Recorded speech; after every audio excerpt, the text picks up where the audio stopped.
So the international break is done. We're back to the club football times. We're back. Premier League, Bundesliga, La Liga. The real prime time is back. Real prime. Screw the Nations League, guys. We only care about international break when it's World Cup, Euros, Copa America, Asia Cup, AFCON. That's all we care about in international break. That's the only time we care. Club football's back, and guys, for Bayern, huge game this weekend against VfB Stuttgart. Big game. Two teams are gonna attack each other. Vincent Kompany versus Sebastian Hoeneß. It's gonna be a good tactical battle.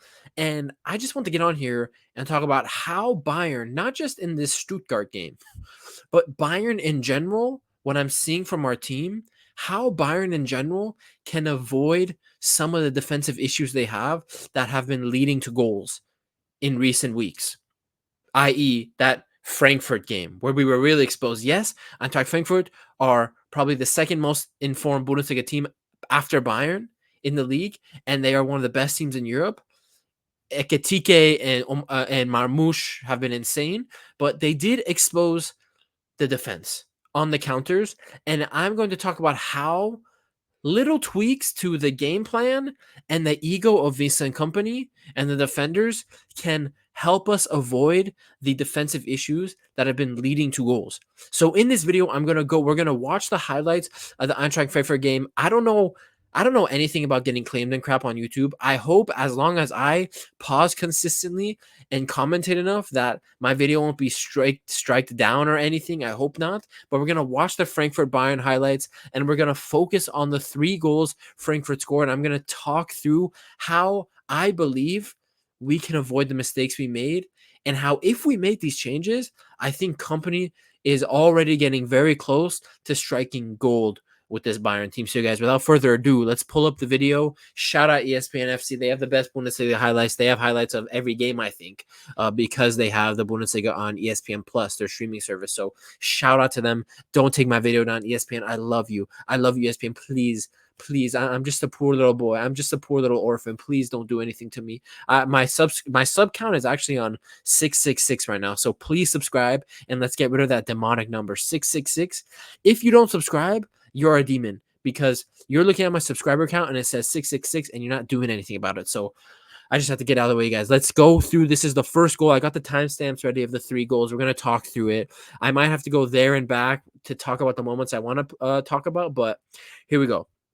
This is Eintracht Frankfurt's first goal.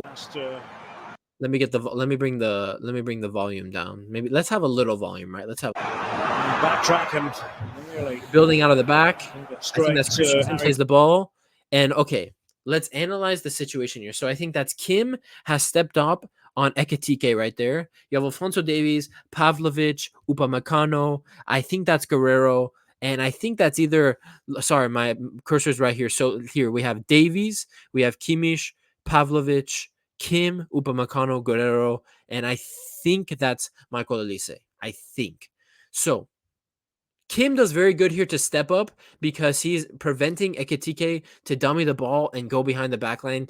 Here, I have no issue with Kim. Davies is in the right position. I like to see this from Pavlovic. Hopefully, you could see my cursor. I like to see this from Pavlovic where he is already, covering a central space here and getting ready to, intercept any balls that go through the middle. Now, here is what I don't like.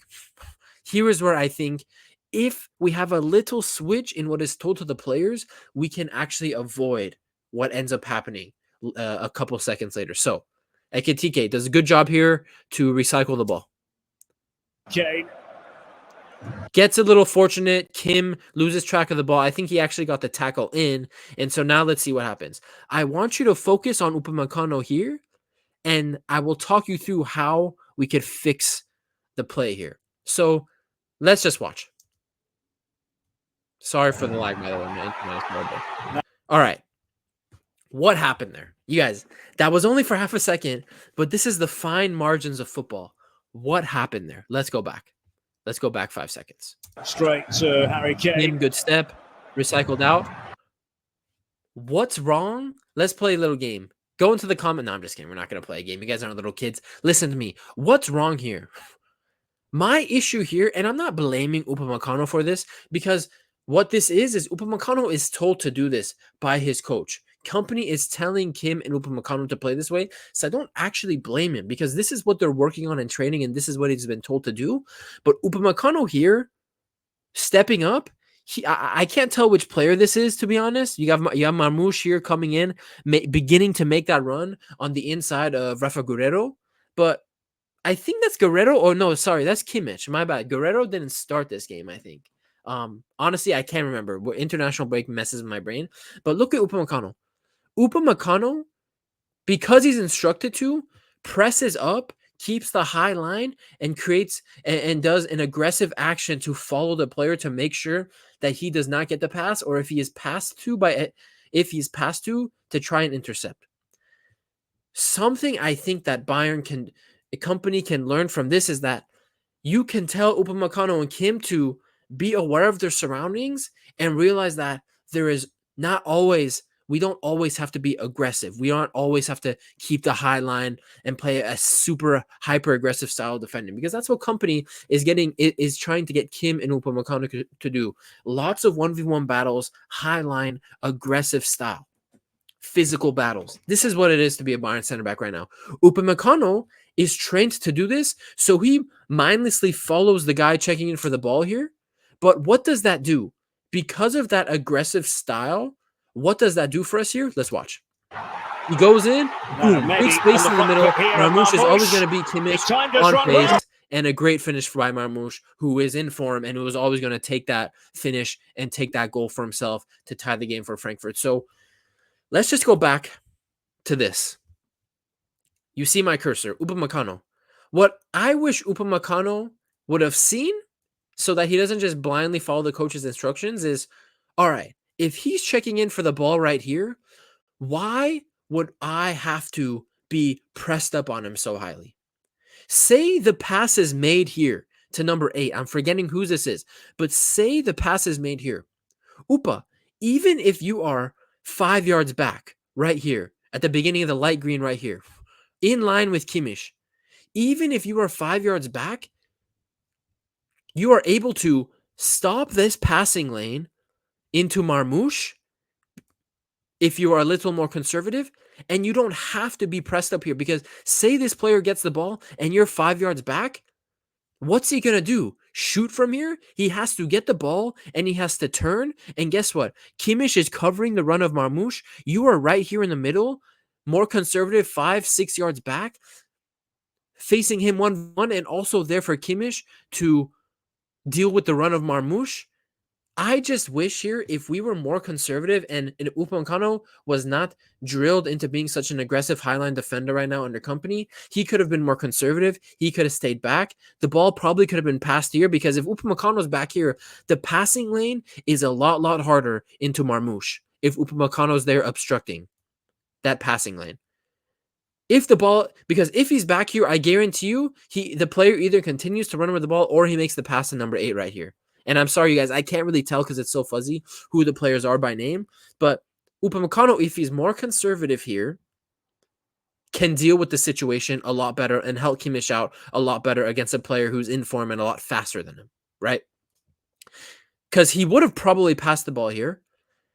And because if you were to take a more conservative style, you are then allowing whoever this is, Olise or Gnabry, whoever this is, Musiala, I can't even tell who this is, Gnabry, Olise, whoever it is, the ball comes here. Now Olise can come run back.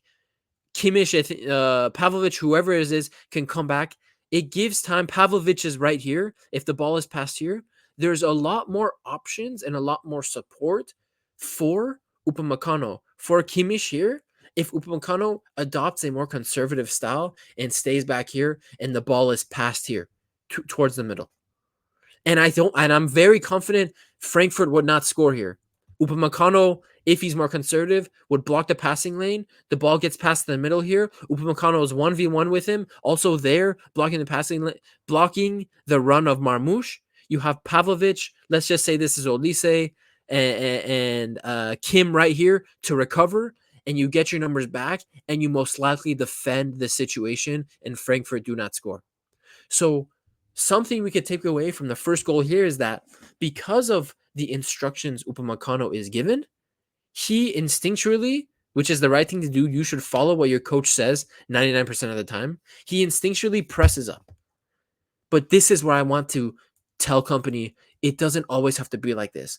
Tell Upamecano and Kim that assess the situation, scan and understand in this situation that I didn't need to be so aggressive here on number 8. I could have stayed more conservative here. And by staying more conservative, I could have allowed my teammates to get back and we could have collected our numbers a lot better. But instead, he presses up, keeps it. Marmoush is on with Kimmich 1v1. He's in form and finishes that. Now, Neuer. I expect you to do a lot better there, but that was a very hard shot by Marmoush. But whatever. Neuer, whatever.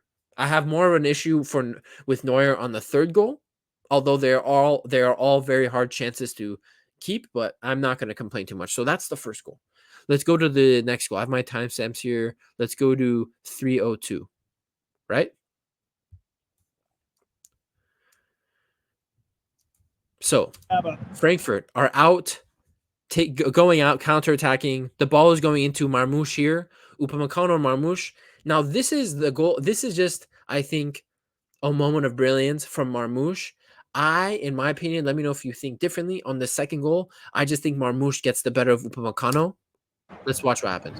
It's a 1v1 battle. These are the situations here that company wants. He trusts Upamecano and Kim Min-jae in these situations to get the better of the attackers, to be faster, to be quicker, to be more aggressive, and to win these balls, win these challenges. This is what happens, company, and Bayern fans, when they don't win those challenges.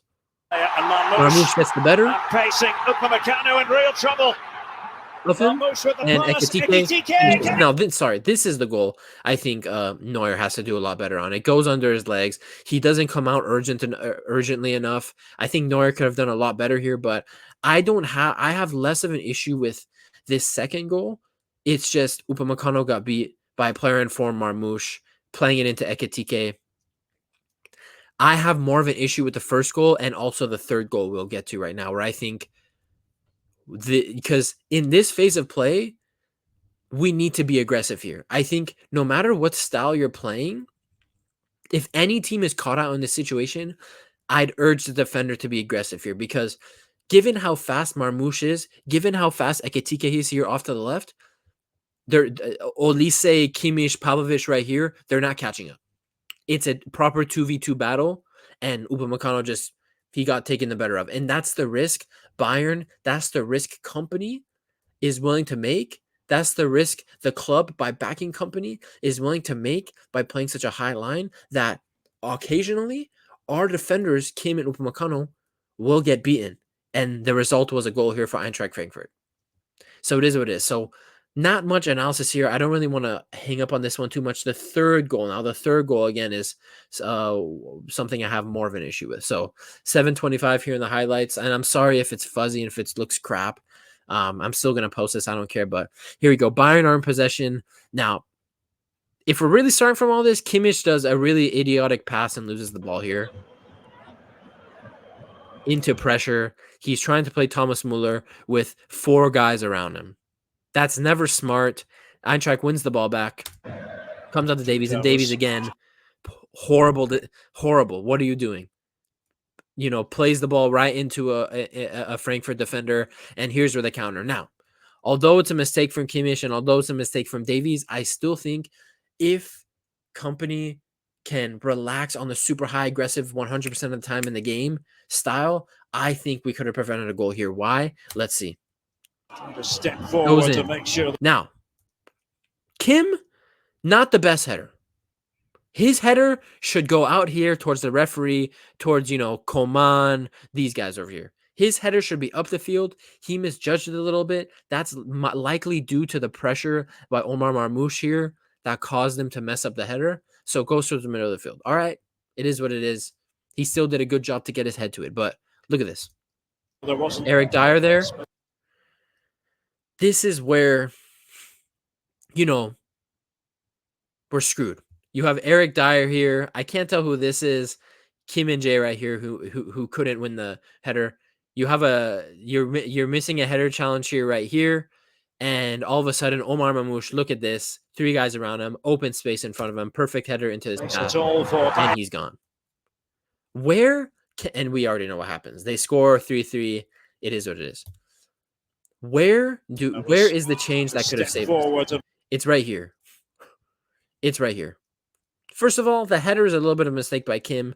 It's kind of a fortunate situation for Frankfurt here. You do create your own luck, but the way that everything just falls into place for them here, I think is fortunate. But my issue here is if Kim isn't as aggressive as he is and isn't aggressive to heading the ball and just is trying, if he lets Marmouche get the ball into his chest, I think the situation completely changes. If Kim isn't so desperate to get the ball and lets Marmouche get the first touch, things change because Kim doesn't make that header to the center. Marmouche receives the ball and his back is to Kim Min-jae. The ball is away from Kim Min-jae. Milliseconds of time allowing for all the players to get back.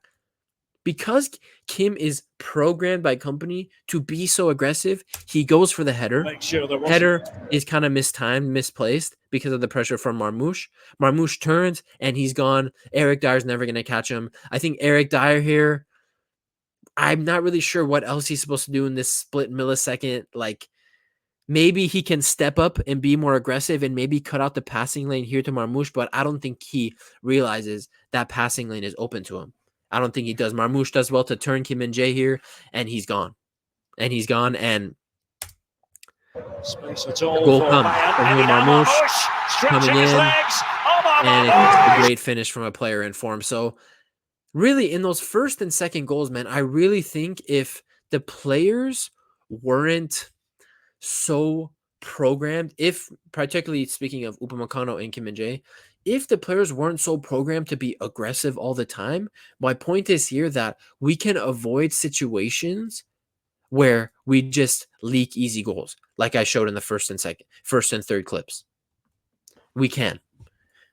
I think company, if he's able to do it, should, pull Upamecano, pull Kim Min-jae to the side and tell them that you guys, because I think Upamecano and Kim Min-jae, the issue is here, company is telling them to play such a high line, but also it's that they need to realize themselves that you don't always have to blindly follow what the coach says and stick to the game plan. You have to be defensively aware and, take everything into context.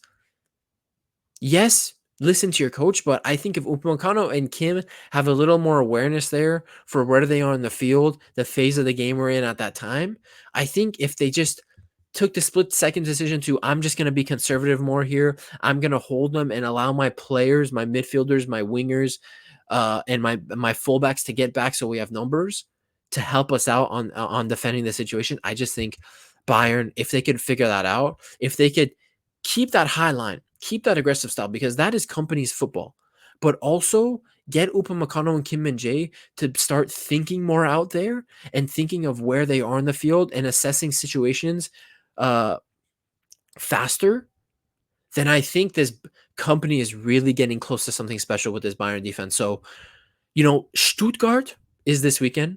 Stuttgart, very good attacking team. Sebastian Hoeneß, Angelo Stiller in the middle. Sebastian Hoeneß getting everyone involved in the play. Mittelstadt's crosses, everyone just playing fantastically. Nubel in goal. I think Bayern will dominate the game. I have all the reason to believe so. Bayern against Aston Villa. Bayern against Eintracht Frankfurt. Bayern against Bayer Leverkusen.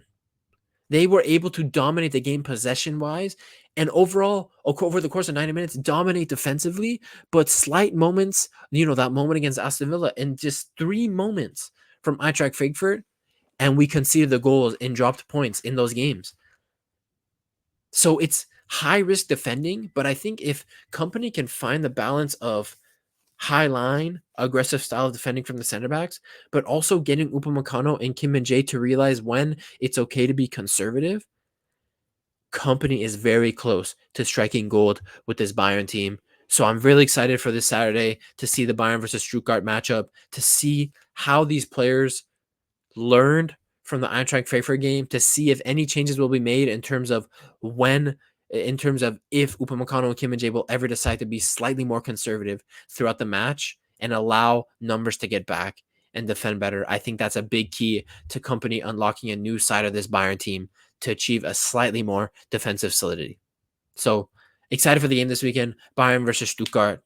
Gonna be action packed. Gonna be action packed. Bayern ball is back. Club football is back. Yes, it's been your Kagapuya here. I'll see you guys the next one. Peace.